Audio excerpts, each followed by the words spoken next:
Assalamualaikum warahmatullahi wabarakatuh. Apa kabarnya semuanya, Sobat Satria? Mudah-mudahan semuanya dalam keadaan sehat walafiat tanpa kekurangan atau apapun.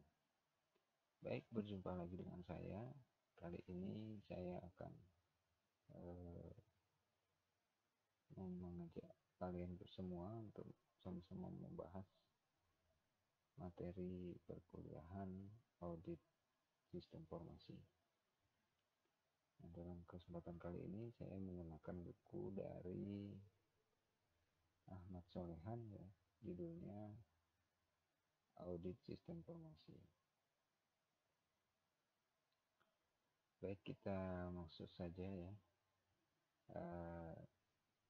Pada mata kuliah ini nanti kita bagi ya sesuai yang ada di buku ini. Nanti ada bab 12 berarti sampai pertemuan ke-12 ya. Mungkin sisanya nanti tugas-tugas dan soal-soal ya, kuis dan lain sebagainya. Baik, kita langsung saja ya. Kita akan membahas tentang, yang pertama kita akan membahas tentang tinjauan umum auditing dan perkembangannya ya. Nah, apa yang akan saya jelaskan pada pertemuan kali ini? Yang akan saya jelaskan di pertemuan kali ini adalah audit sendiri ya, pengenalannya, kemudian perkembangan audit itu sendiri, serta menjelaskan audit internal itu seperti apa, fungsi dan tujuan audit internal itu seperti apa ya. Kemudian menjelaskan independen audit internal ya, laporan internal audit, audit sistem informasi ya, sehingga akhirnya nanti kalau waktunya cukup saya juga akan menjelaskan tentang langkah dasar audit sistem informasi ya. Baik ya, kita akan mulai menjelaskan yang pertama, yaitu pengenalan audit ya. Perkembangan sistem informasi ini sendiri ya, yang digunakan oleh klien, dalam hal ini perusahaan ya, berdampak dengan keahlian yang harus dikuasai oleh auditor ya. Yang semula pendekatan yang dilakukan dengan cara manual, maka dengan perubahan tersebut auditor dituntut untuk menguasai proses sistem informasi yang dipakai oleh klien ya, dan teknik audit informasi berbantu komputer atau TABK ya. Nah, kenapa demikian? Ya, karena perkembangan teknologi itu juga banyak dimanfaatkan oleh perusahaan-perusahaan ya, untuk menunjang proses pekerjaannya ya. Jadi yang dahulunya perusahaan itu masih menggunakan sistemnya manual ya, yang zaman dulu belum ada komputer, masih pakai mesin tik ya, membuat laporan, kemudian membuat surat keluar, pengadaan barang dan lain sebagainya, itu masih diketik secara manual. Seiring kemajuan teknologi juga mereka, perusahaan-perusahaan tadi, juga menggunakan perangkat komputer ya untuk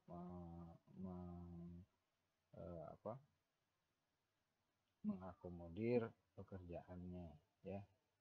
Nah, kemudian tidak hanya menggunakan perangkat komputer saja ya, tapi juga sudah merambah ke aplikasi atau sistem-sistem ya, yang mana memang dirancang oleh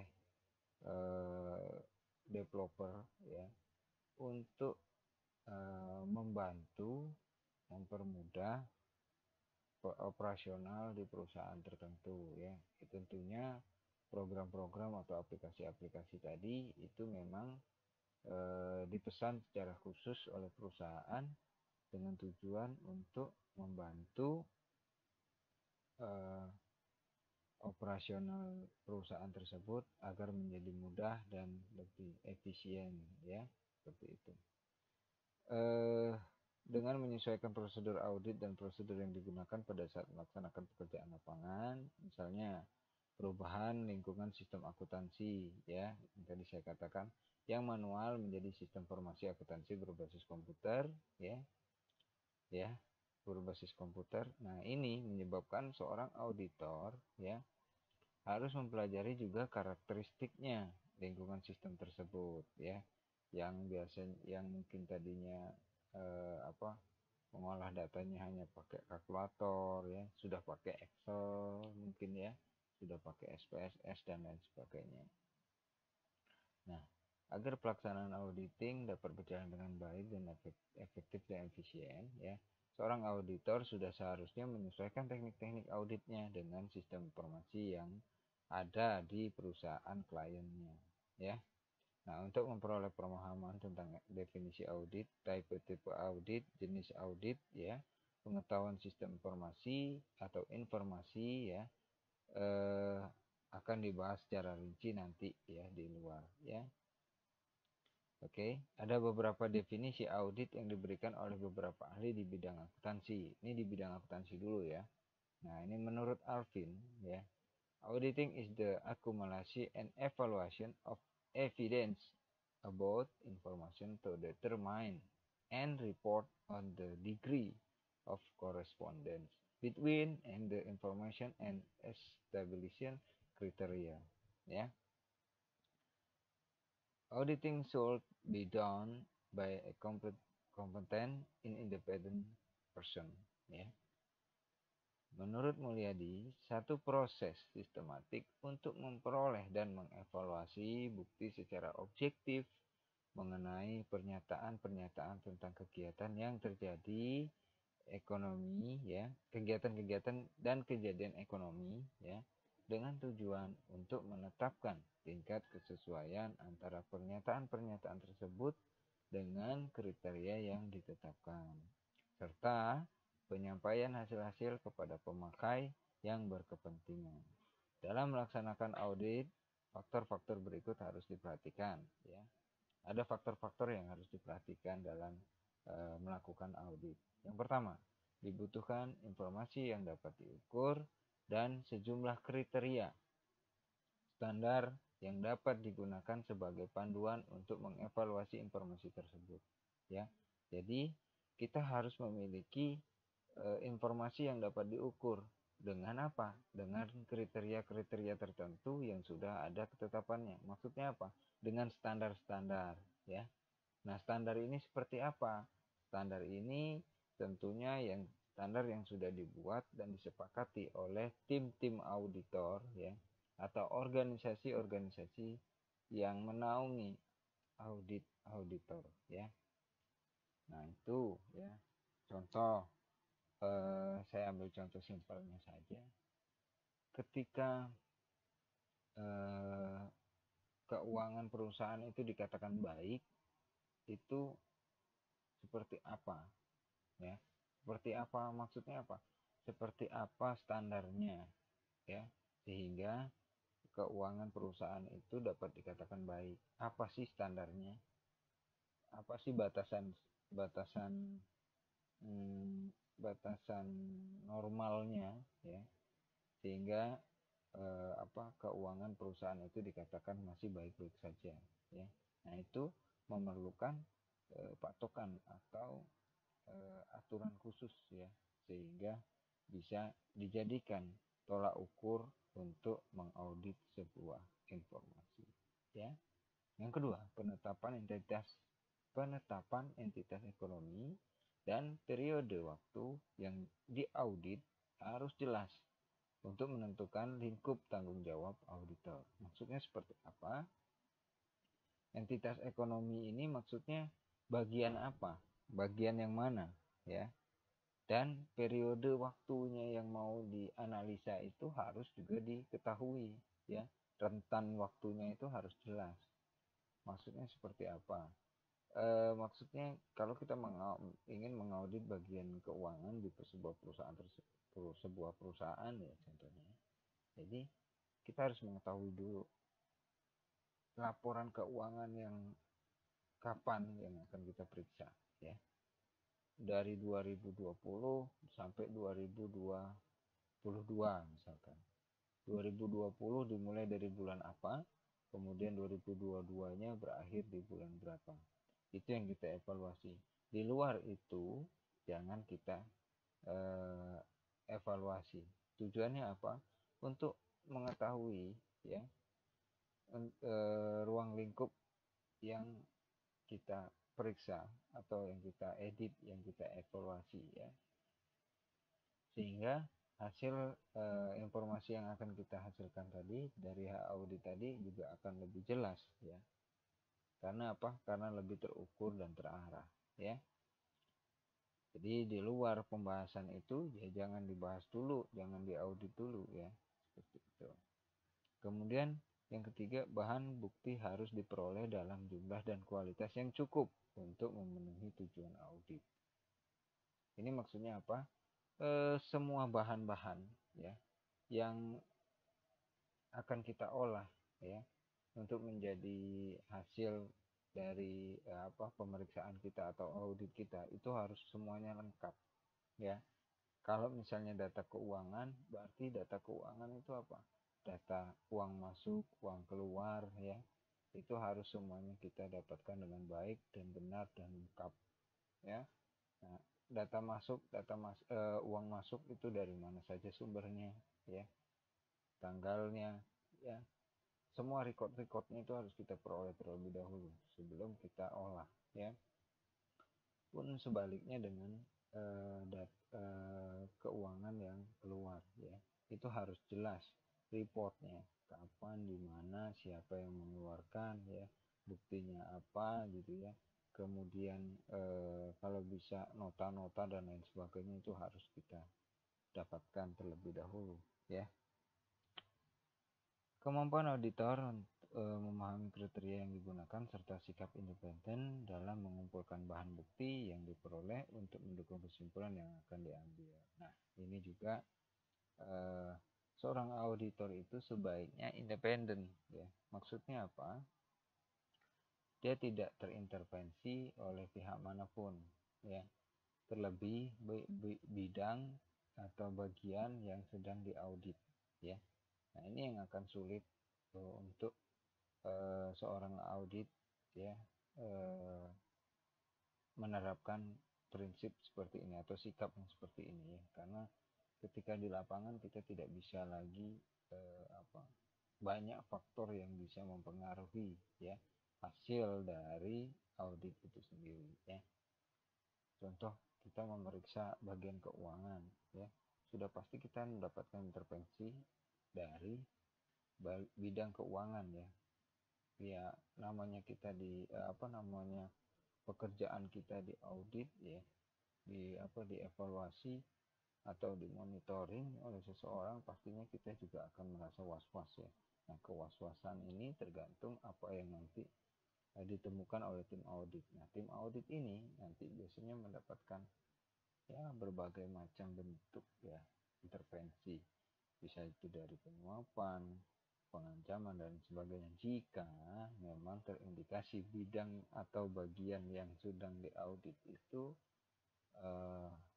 ditemukan sejumlah kecurangan atau keburukan ya, seperti itu. Nah, selanjutnya yang B itu kita akan membahas juga tentang perkembangan audit ya.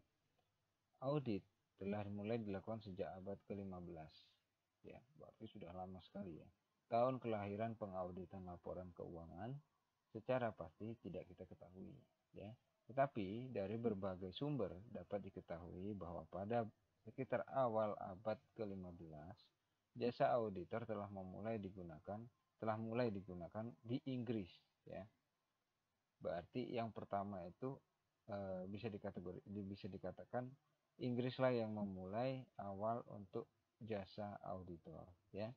Meskipun pengauditan telah lahir sejak beberapa abad yang lalu, namun perkembangan yang pesat baru terjadi pada abad-abad ini ya.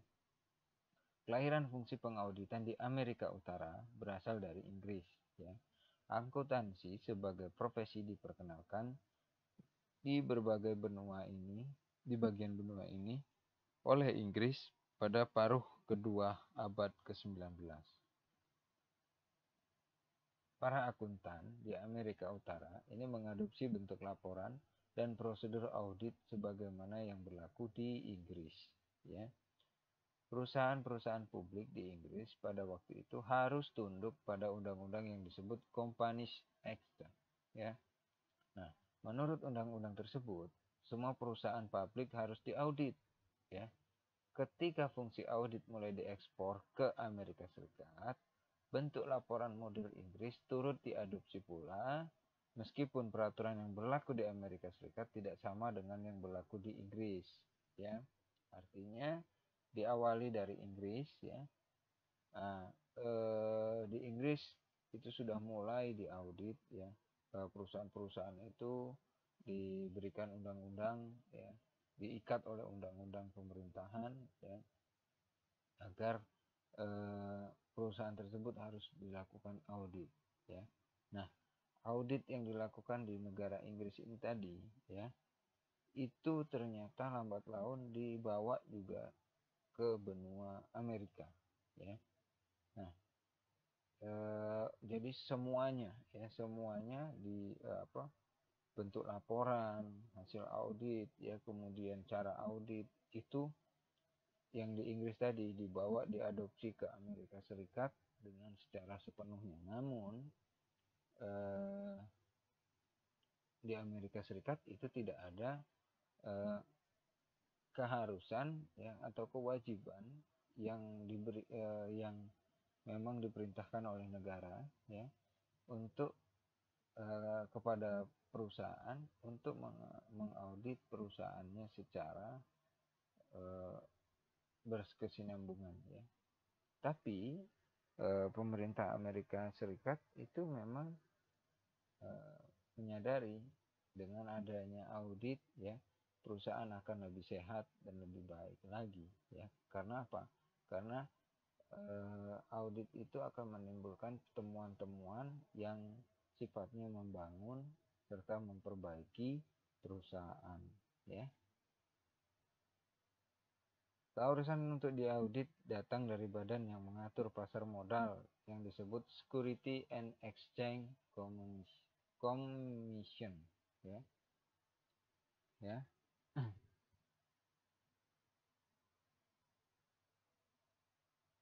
Serta dari pengakuan umum mengenai manfaat pendapatan auditor atas laporan keuangan, ya.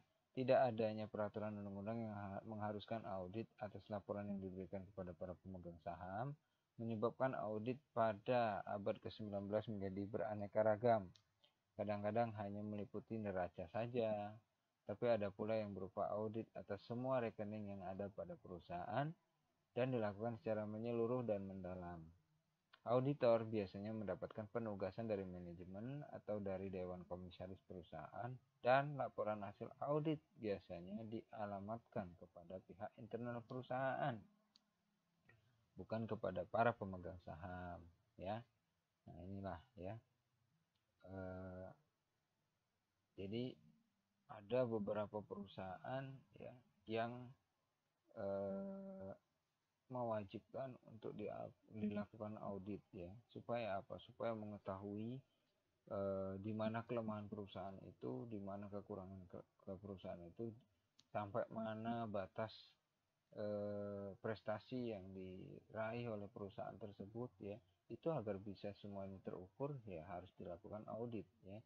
Kemudian investor-investor juga ketika perusahaan itu sudah diaudit, ya, terutama bagian keuangannya sudah diaudit, ya, investor-investor juga akan memiliki rasa tenang, ya, akan memiliki rasa kepercayaan lebih untuk menanamkan sahamnya di perusahaan tersebut, ya.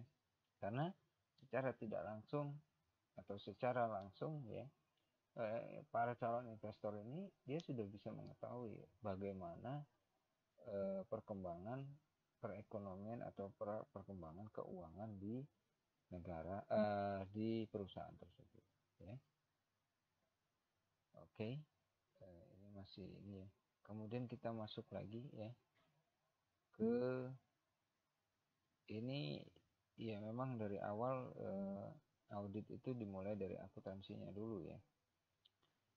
Jadi ini masih membahas tentang akuntansi, ya. Yang selanjutnya kita juga akan membahas tentang audit internal, ya. Nah, audit adalah sebuah proses sistematik ya untuk secara objektif mendapatkan dan mengevaluasi bukti mengenai pernyataan perihal tindakan dan transaksi bernilai ekonomi untuk memastikan tingkat kesesuaian antara pernyataan tersebut dengan kriteria yang telah ditetapkan serta mengkomunikasikan hal-hal pada para pemakai yang berkepentingan ya. Nah, dilihat dari definisi di atas ya, definisi tadi, unsur penting dalam pelaksanaan auditing adalah proses perolehan serta mengevaluasi bukti-bukti dan kriteria-kriteria yang telah ditetapkan. Jadi, yang mempengaruhi berhasil atau tidaknya proses auditing ini tadi adalah ya bukti-buktinya, ya data-data pendukungnya, ya kriteria-kriterianya itu yang harus dikumpulkan terlebih dahulu. Ketika sudah lengkap semuanya, barulah proses audit, evaluasi, monitoring, penilaian itu bisa dilakukan. Ya, apakah tidak bisa dilakukan dengan data seadanya? Bisa, tapi hasilnya tidak maksimal. Ya, seperti itu. Jika dilihat dari pihak yang melakukan pemeriksaan, terdapat dua kelompok auditor, yaitu auditor internal dan auditor eksternal. Ya. Kedudukan dan tanggung jawab di antara kedua kelompok auditor tersebut sangat berbeda satu sama lain. Ya. Nah, seorang auditor internal itu bekerja pada perusahaan, ya, lembaga pemerintahan atau perusahaan nirlaba. Ya. Artinya apa? Kalau auditor internal itu biasanya ya berdasar dari lingkup perusahaan itu sendiri, atau memang audit internal itu ya memang yang satu bagian, satu bidang yang memang ada di perusahaan tersebut ya. Kita contohnya aja kita ambil di kampus ya, kampus kita itu ada yang namanya bagian SPMI ya. Ya, SPMI. Apa itu SPMI? Sistem Penjamin Mutu Internal ya. Nah, SPMI inilah yang tugasnya mengaudit ya, mengaudit Tridharma Pendidikan. Apa itu Tridharma Pendidikan? Pengajaran, penelitian, kemudian pengabdian kepada masyarakat ya. Itu untuk dosen. Kemudian untuk administrasinya apa? SOP-nya ya. Kemudian program kerjanya, ya, visi misinya ya. Itu semua diaudit, dievaluasi, dimonitoring. Siapa yang melakukan itu? Tim SPMI ya. Itu audit internal jika di kampus ya. Kemudian audit eksternal kalau di kampus itu apa? Bisa juga dikatakan mungkin BANPT ya, Badan Akreditasi Nasional, itu juga termasuk secara tidak langsung ya saya katakan, itu juga bisa dikategorikan sebagai audit eksternal. Kenapa demikian? Untuk mendapatkan akreditasi ya, banyak yang harus di monitoring, kemudian yang harus diperiksa oleh Badan Akreditasi Nasional. Contohnya apa? Penelitiannya ada enggak, pengabdiannya ada enggak, ya. Kemudian pengajarannya seperti apa, kemudian fasilitas-fasilitas kampusnya seperti apa, ya. Jalannya visi misi universitas, eh, pro, eh, visi misi universitas, visi misi fakultas, ya, visi misi program studi itu apakah sudah berjalan dengan baik, bukti-buktinya apa, ya. Nah, data-data inilah yang diolah. Ketika itu hasilnya baik, maka dikeluarkanlah, ya, akan dikeluarkan hasil grade ya dari kampus tersebut. Kampus ini sudah layak untuk dapat grade apa? Baikkah, sangat baik, atau unggul, ya. Ya, ya, jadi BANPT atau Badan Akreditasi Nasional perguruan tinggi itu bisa dikategorikan secara tidak langsung sebagai audit eksternal ya, itu bagi kampus ya. Jika dari pihak yang melakukan pemeriksaan terdapat dua kelompok, oke. Itu tadi ya. Nah, Meskipun pihak yang melakukan internal audit merupakan bagian dari organisasi yang diaudit itu sendiri, tadi sudah saya katakan, tetapi pelaksanaan internal audit harus tetap objektif dan independen dari aktivitas yang diaudit.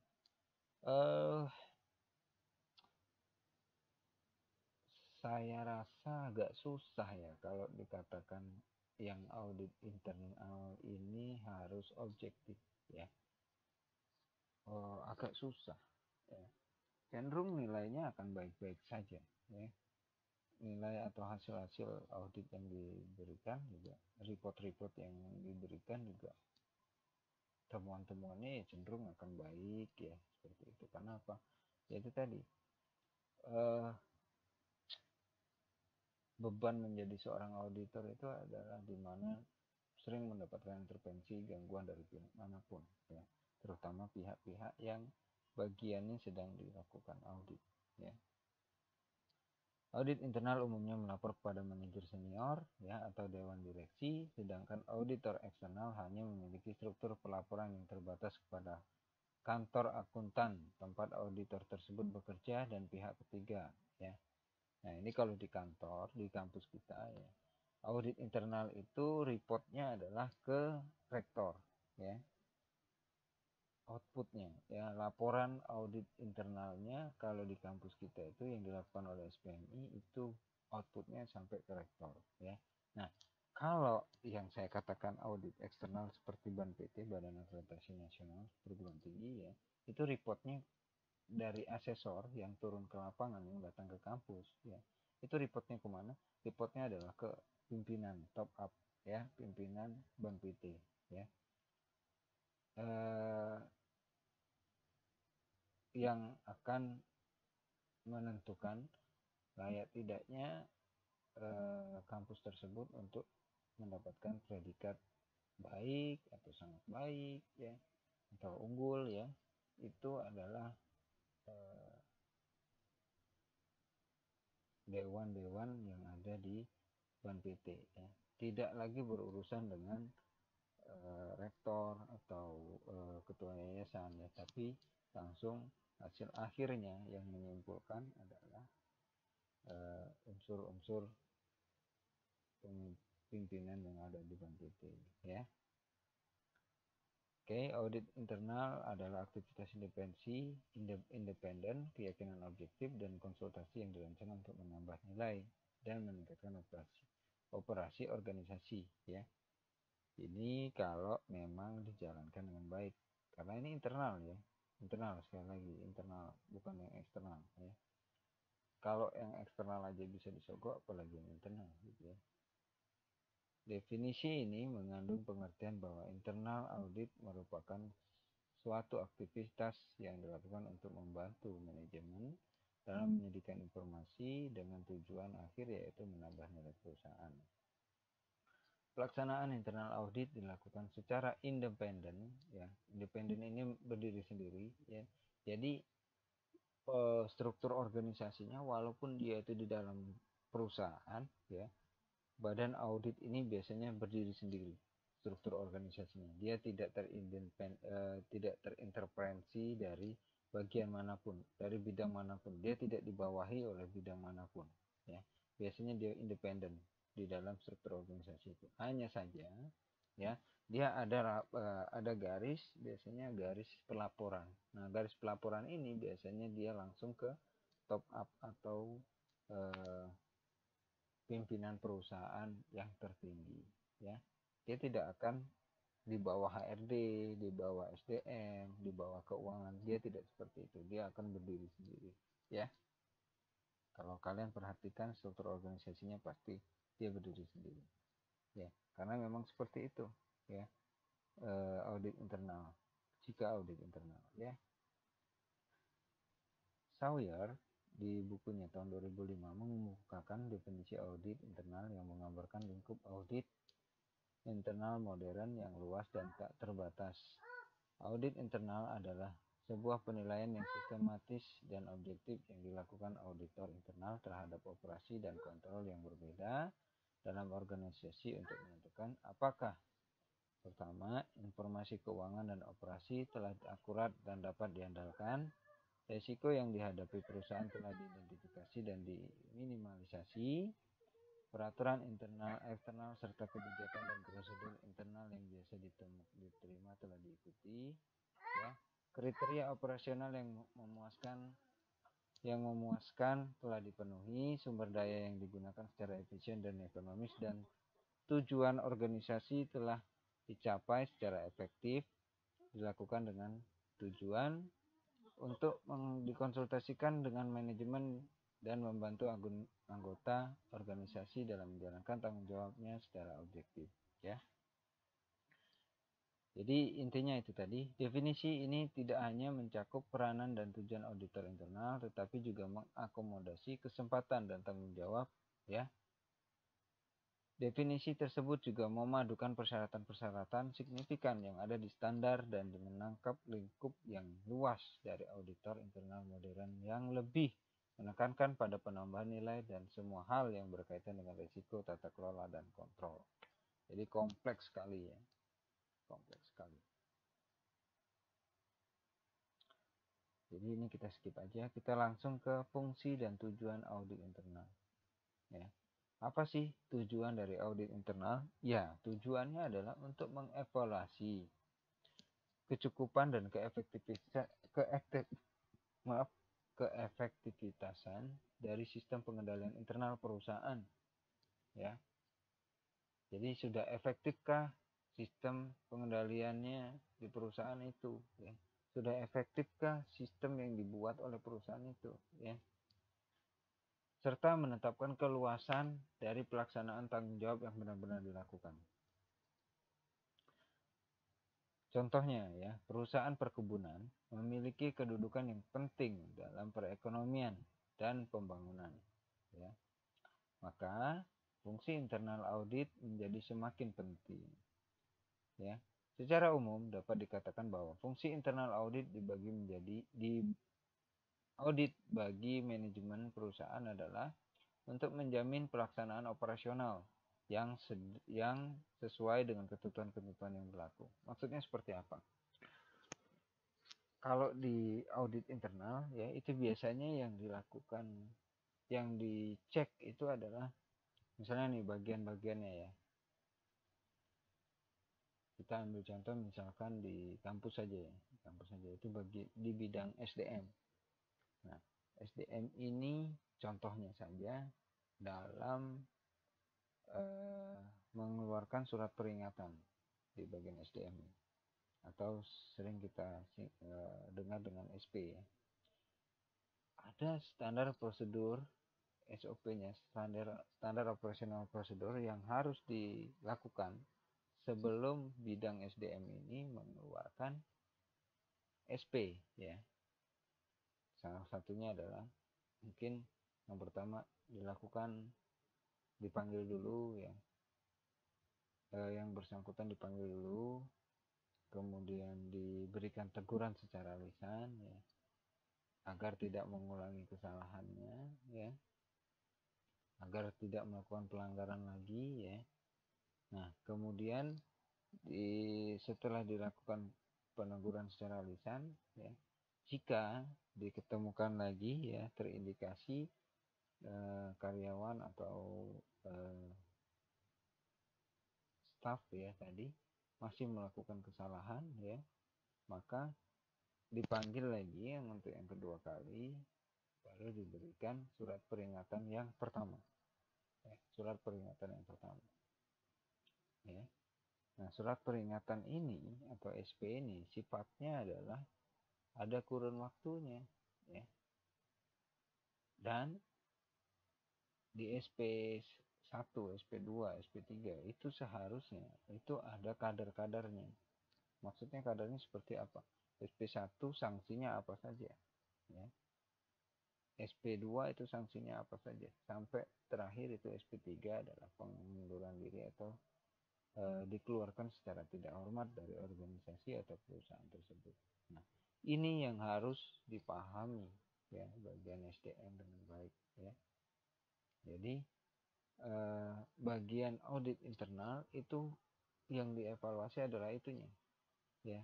Sudahkah bagian SDM ini melakukan tugasnya dengan baik, melakukan pekerjaannya dengan baik, ya.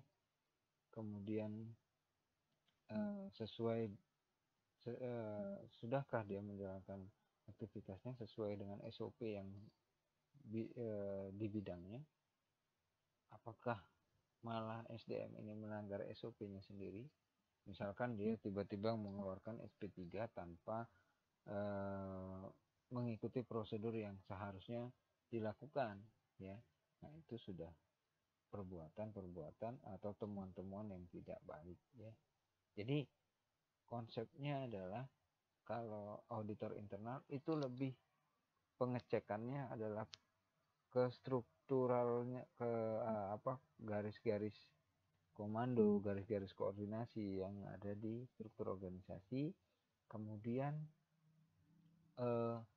SOP ya, kemudian aturan-aturan, norma-norma ya yang ada di perusahaan itu yang diaudit oleh audit internal. Apakah semuanya itu sudah benar-benar dilakukan, benar-benar dilaksanakan oleh setiap bagian, setiap bidang pada perusahaan tersebut, ya. Jadi lebih seperti itu kalau audit internal, ya.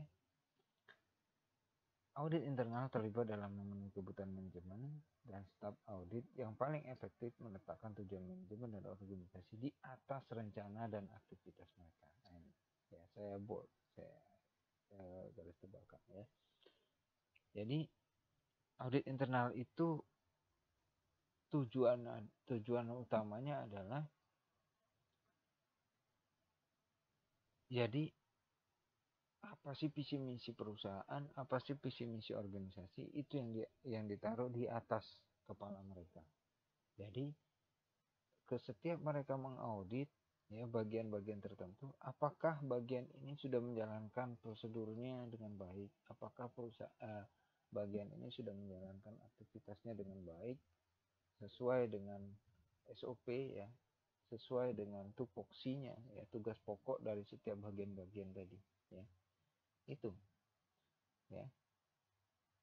Fungsi internal audit adalah menjadi semakin penting sejalan dengan semakin kompleksnya operasional perusahaan. Iya, ya. Operasional perusahaan itu semakin kompleks, ya, sehingga audit internal itu semakin penting dilakukan, ya. Kenapa? Semakin kompleks operasional dari perusahaan, maka akan semakin banyak orang-orang yang terlibat di dalam perusahaan, ya. Nah, kebanyakan, ya, dalam perusahaan itu makin banyak karyawan, itu kalau tidak ada audit, tidak ada kontrol dengan baik, ya, banyaknya karyawan itu tidak menunjang pekerjaan akan lebih cepat, pekerjaan akan lebih terstruktur, pekerjaan akan semakin rapi, ya, hasil akan semakin bagus. Tidak demikian, ya, karena namanya karyawan, namanya staff, kalau nggak selalu dimonitoring, selalu dievaluasi kerjanya, ya akan sembarangan, ya, akan timbul yang dimana yang sering kita dengarkan, kalau ya yang kerjaannya banyak ya banyak, ya, yang repot ya repot, yang santai ya santai, ya seperti itu. Karena apa? Karena itu tadi, ya, akan ada penumpukan pekerjaan, ya, tidak akan balance antara bagian-bagian tertentu karena tidak sering dilakukan monitoring, ya, tidak sering dilakukan evaluasi, ya. Ingat, semakin banyak karyawan bukan berarti perusahaan itu akan lebih baik, ya. Bahkan mungkin sebaliknya, kalau tidak dilakukan evaluasi, tidak dilakukan monitoring secara berkala oleh bagian auditing internalnya, ya. Oke, ini nanti bisa kalian perdalamin lagi ya sendiri, ya, karena waktu kita juga terbatas. Kemudian kita masuk ke Independent Audit Internal atau IAD, ya. Nah, salah satu hal yang harus diperhatikan agar satu perusahaan dapat memiliki departemen audit internal yang efektif, ya, adalah departemen internal tersebut harus mempunyai kedudukan yang independen dalam organisasi perusahaan. Nah, ini yang sudah saya sebutkan tadi. Kalau badan audit itu, audit internal perusahaan itu pengen bagus, ya badan atau bagian audit internal perusahaan itu ya harus berdiri sendiri. Dia tidak boleh di bawah SDM, tidak boleh di bawah keuangan, tidak boleh di bawah pimpinan, ya. Dia harus berdiri sendiri. Orang-orangnya pun orang-orang yang terpilih, ya. Dengan dia independen sendiri, ya, dia tidak akan merasa terintervensi, ya, dari bidang manapun, ya, sehingga dia dengan leluasa bisa melakukan evaluasi, termasuk evaluasi kepada pimpinannya, ya.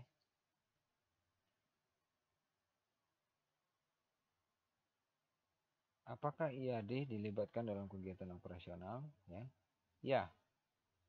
Kalau audit internal itu semua kegiatan, ya, semua kegiatan, ya. Jika ingin independen, Departemen Audit Internal tidak boleh terlibat dalam kegiatan operasional perusahaan, ya. Misalnya, tidak boleh ikut serta dalam kegiatan penjualan dan pemasaran, penyusunan sistem akuntansi, proses pencatatan transaksi, dan penyusunan laporan keuangan perusahaan, ya. Jadi dia tidak terganggu oleh yang seperti itu. Kedudukan departemen internal di dalam perusahaan akan menentukan tingkat kebebasannya dalam menjalankan tugas sebagai auditor. Kedudukan ataupun status departemen audit internal dalam satu organisasi perusahaan mempunyai pengaruh terhadap luasnya kegiatan serta tingkat independensinya di dalam menjalankan tugasnya sebagai pemeriksa, ya. Jadi memang audit internal itu tidak boleh terlibat. Masuk bagian audit internal itu ditugaskan untuk promosi, kemudian audit internal kok ditugaskan untuk merekrut karyawan, misalkan. Itu bukan tupoksinya, ya, dan tidak boleh seperti itu, ya. Jadi audit internal ya tugasnya cuma mengaudit, mengevaluasi, ya, seperti itu, ya.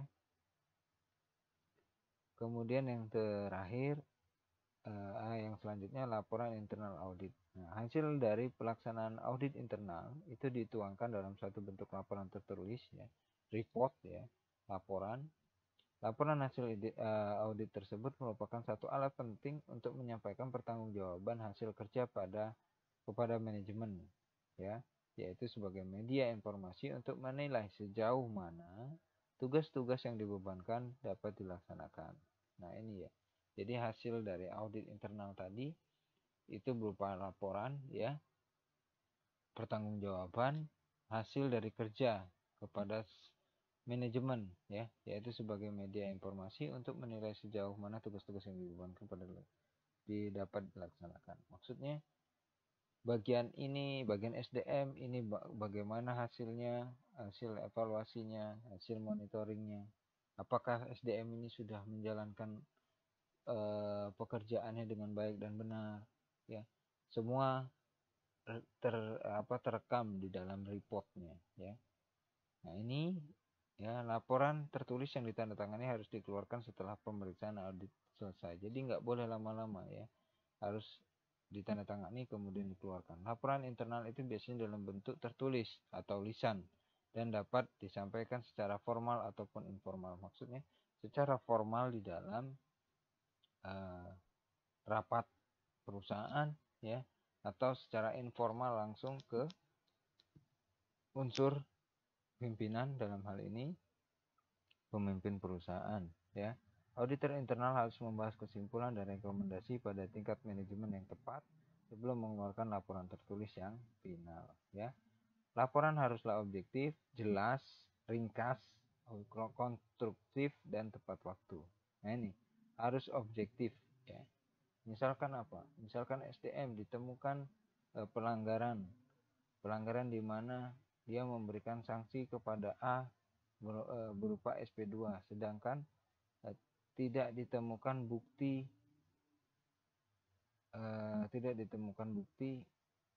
bagian SDM ini menjalankan SOP-nya dengan baik. Contoh, sebelum memberikan SP kedua itu harus menjalani prosedural SP1 dulu, ya. Ini tidak ditemukan, tapi tiba-tiba bagian SDM misalkan itu memberikan SP2 kepada karyawan. Nah, ini sudah merupakan pelanggaran. Nah, ini yang harusnya objektif, ya. Pertemuan ini harus diberikan data-data penunjangnya, ya, sehingga tidak terbantahkan hasilnya, ya. Laporan harus menyatakan tujuan, ruang lingkup, dan hasil audit, dan bila tepat, laporan itu juga harus berisi suatu pernyataan pendapat auditor. Nah, jadi itu tadi, ya. Kalau data-datanya, buktinya sudah lengkap, jadi seorang auditor ini bisa mengemukakan pendapat. Ya, maksudnya apa? Di sana bisa diberikan catatan.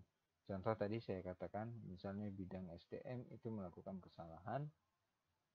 Dalam kesalahannya dia tidak melaksanakan SOP dengan baik, ya, untuk memberikan SP, tiba-tiba langsung dikasih SP2, ya. Jadi di sini auditor bisa memberikan pendapat, ya. Seharusnya misalkan, ya, catatannya adalah seharusnya bidang SDM harus mengikuti prosedur yang sudah ada untuk memberikan sanksi terhadap karyawan. Nah, itu seperti itu catatannya, contohnya, ya.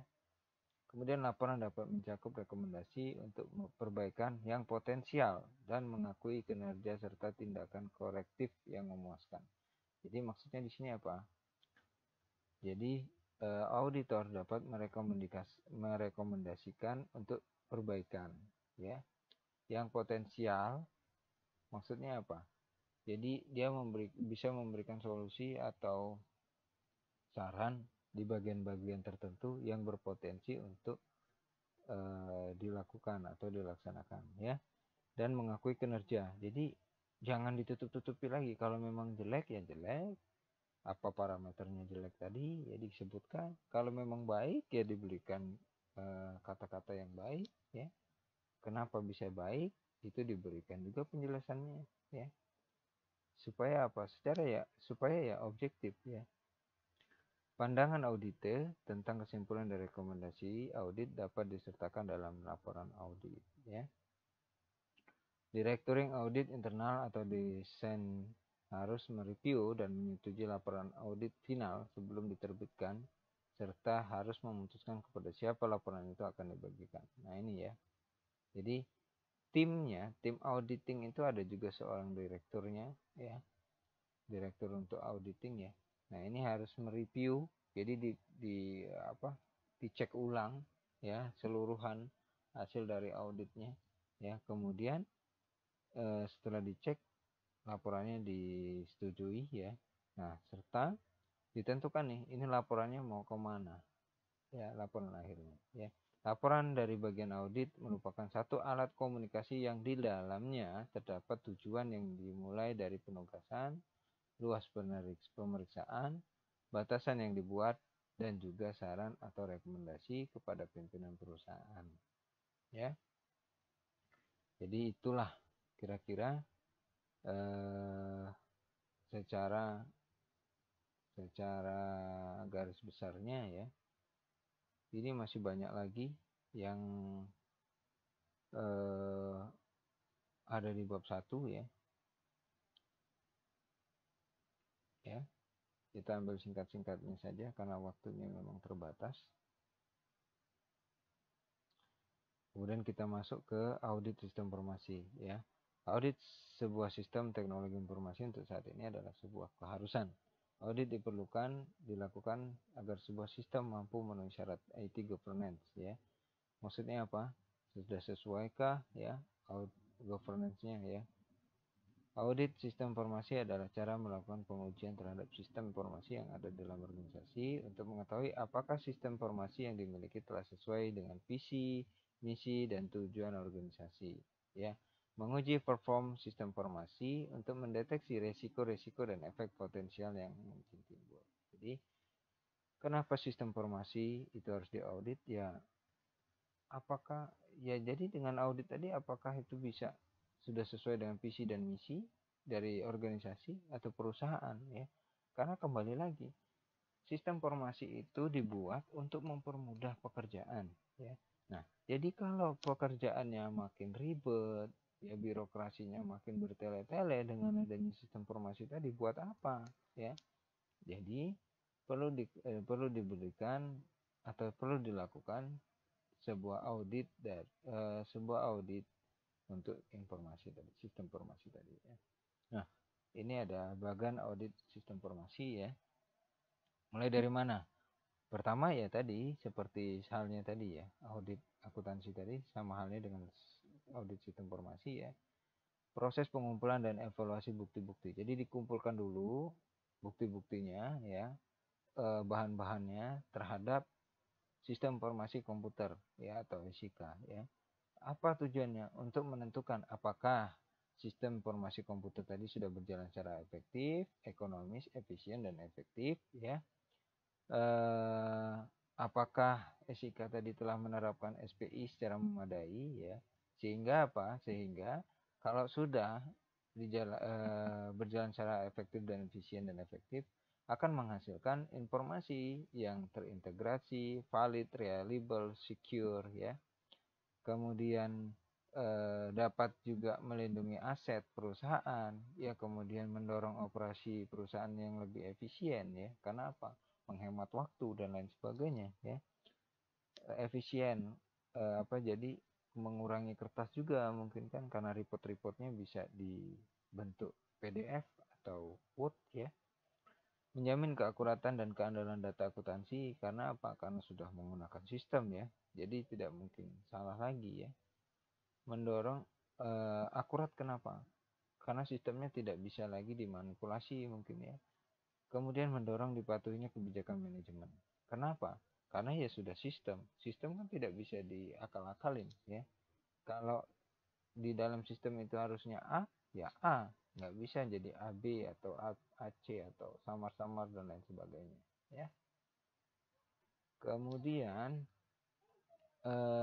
ini tadi menjadi efektif untuk menggapai tujuan organisasi, menjadi efektif dan efisien ya untuk mencapai tujuan organisasi ya. Kemudian kembali lagi selanjutnya adalah penggolongan audit SI ya. Audit sistem informasi penggolongannya adalah kalau laporan keuangan itu untuk tujuannya ya untuk menilai apakah laporan keuangan yang dihasilkan oleh sistem informasi akuntansi tersebut sesuai dengan standar akuntansi keuangan ya.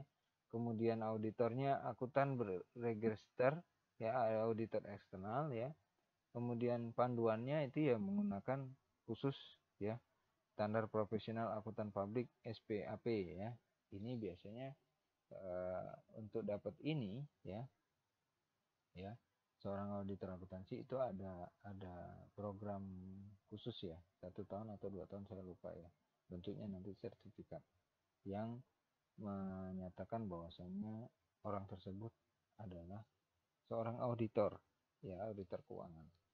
Kemudian referensi SPI-nya adalah Committee of Sponsoring Organization atau COSO ya. Kemudian audit SI sebagai kegiatan TI itu tujuannya adalah untuk menilai apakah pengelolaan SI pada satu organisasi berjalan secara efektif, efisien dan ekonomis ya. Kemudian bagian auditornya adalah auditor internal dan mungkin auditor eksternalnya ya. Panduannya yaitu standar atestasi yang dikeluarkan organisasi profesi misalnya IEI ya di Indonesia atau IECPA di Amerika ya. Kemudian control object ini untuk referensi SPI-nya, Control Object for Information and Related Technology atau COBIT ya. Tujuan audit sistem informasi adalah yang pertama untuk melakukan perlengkapan keamanan, melindungi perlengkapan komputer, program, komunikasi, data dari akses yang tidak sah, memodifikasi atau menghancurkan, ya. Jadi seorang auditor harus memastikan bahwa tujuan-tujuannya terpenuhi. Apa itu tujuannya? Ya harus diketahui keamanannya, ya. Keamanan dari sistem itu sendiri apakah sudah aman, ya. Melindungi perlengkapan komputernya, program komunikasinya, ya, data terutama, ya. Datanya apakah sudah aman, ya. Apakah tidak rentan untuk dimodifikasi atau bahkan dihancurkan, ya. Kemudian pengembangan dan perolehan program dilaksanakan sesuai dengan otoritas khusus dan umum dari pihak manajemen, ya. Maksudnya seperti apa? Jadi namanya sistem itu kan ada pengembangan tahap 1 dan tahap 2. Nah, ini harus eh, berdasarkan dari otoritas khusus dan umum dari pihak manajemen, ya, dari bagian manajemen, ya, di perusahaan tersebut, bukan dari orang lain, ya. Modifikasi program dilaksanakan dengan otoritas dan persetujuan pihak manajemen. Ya, jadi tidak boleh selain perusahaan itu memodifikasi dari aplikasi yang digunakan oleh perusahaan, ya. Berarti kalau dimodifikasi secara eh, tidak izin, berarti itu sama aja dihack, ya. Pemrosesan transaksi, file, laporan, dan catatan komputer lainnya telah akurat dan lengkap, ya. Apakah itu sudah lengkap dan akurat, yaitu harus dicek pada saat melakukan auditing, ya.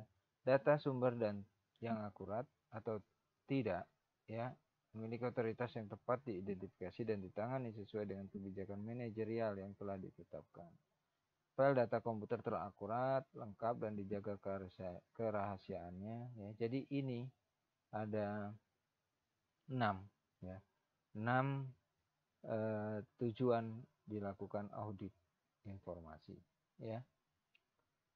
Ini adalah